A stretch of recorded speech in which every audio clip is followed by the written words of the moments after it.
Cartoon TV.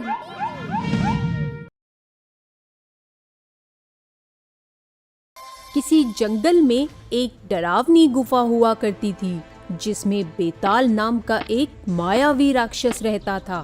बेताल सभी जानवरों को बहुत परेशान करता था। वह अपनी मायावी शक्तियों से कभी जानवरों को छड़ी से मारता तो कभी जानवरों का आकार छोटा या बड़ा कर देता था। बेताल को जब कभी भी भूख लगती थी वह किसी भी जानवर को उठाकर खा लेता था। एक दिन जंगल में खरगोश और बंदर घूमने के लिए निकले। बंदर भाई, इस मायावी राक्षस ने तो पूरे जंगल को परेशान कर दिया है। हाँ खरगोश भाई, पर हम जानवर इतने मजबूर हैं कि चाहकर भी कुछ नहीं कर सकते। ऐसा किसने कहा भाई?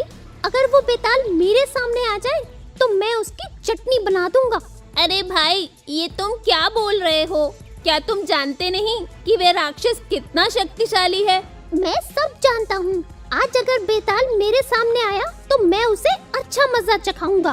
खरगोश भाई, थोड़ा धैर्य रखो, कहीं तुम किसी मुसीबत में ना पड़ जाओ।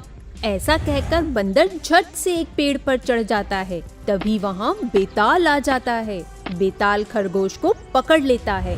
कोई मुझे इस राक्षस से बचाओ, ये मुझे खा जाएगा। आज तो मैं तुझे खाकर अपनी भूख मिटाऊंगा। मुझे छोड़ दो, मुझे खाकर तो तुम्हारी भूख नहीं मिटेगी।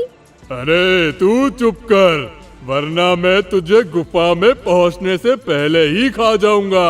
खरगोश चुप हो जाता है और बेताल उसे लेकर गुफा की तरफ बढ़ता है। पेड़ पर बैठा बंदर ये सब देख लेता है। वह अपने दोस्त खरगोश की मदद करने के लिए बेताल के पीछे पीछे उसकी गुफा में चला जाता है। बंदर गुफा में पहुंचते ही एक बड़े से पत्थर के पीछे छुप जाता है। राक्षस जी, कृपया आप मुझे छोड़ दो। मैं आपके खाने के लिए किसी और जानवर को भेज दूंगा। नहीं, मैंने सुना है खरगोश का मांस बहुत कोमल और स्वादिष्ट होता है। आज तो मैं तुम्हें ही खाऊंगा। पर मैं इतना छोटा हूँ, मुझे खाकर तो तुम्हारी भूख नहीं मिटेगी। चुप, बिल्कुल चुप हो जाओ।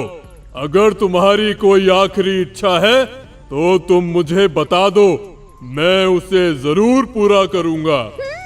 मैं चाहता हूँ कि तुम मुझे कल खाओ। ठीक है, आज मैं किसी और को अपना शिकार बना लूंगा।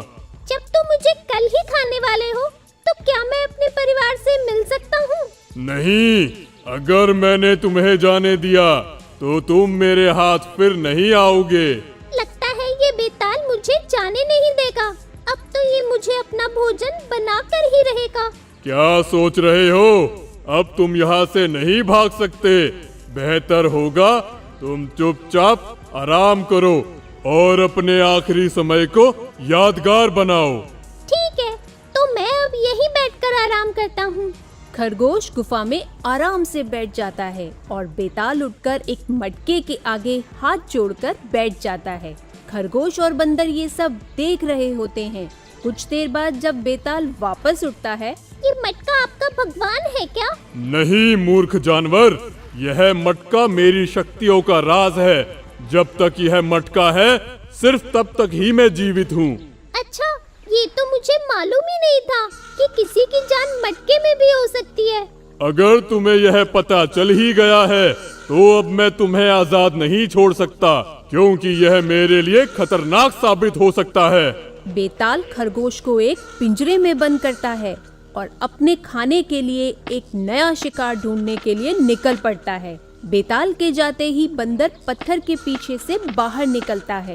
अरे बंदर भाई, तुम यहाँ क्या कर रहे हो? मेरा दोस्त मुसीबत में हो और मैं मदद के लिए ना आऊं, ये तो हो ही नहीं सकता। मगर ये राक्षस बहुत खतरनाक है, ये तुम्हें नुकसान भी पहुँचा सकता है।